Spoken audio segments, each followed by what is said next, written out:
Welcome to the Genius Factory. Enjoy the video. In this video, I will explain how to reset Nissan Pathfinder service light, full guide.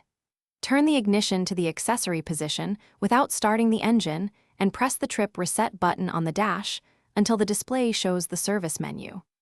Release and press again as directed, then navigate to the maintenance reset option using the cluster controls and confirm the reset to clear the service light. Start by turning the key to ACC and locate the trip reset button on the instrument cluster. Hold the button until the display cycles to the maintenance menu or a blinking service indicator appears.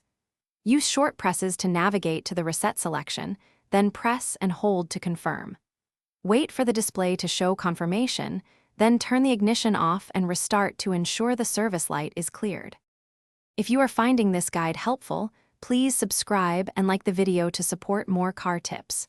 Quick recommendation: bring your space to life with the Echo Dot smart speaker, which makes voice control and music easy while you work on your Pathfinder. It's a handy companion for tutorials and garage playlists. Check the description for the link and other deals. Now let's get back to the video. If the service light does not reset, try repeating the steps after removing the key and waiting a few seconds.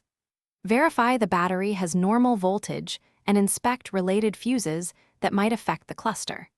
If the instrument display does not show the maintenance menu, consult the owner manual for model-specific steps or seek dealer assistance to avoid accidental disabling of safety reminders. Thanks for watching. If you found this helpful, don't forget to like and subscribe.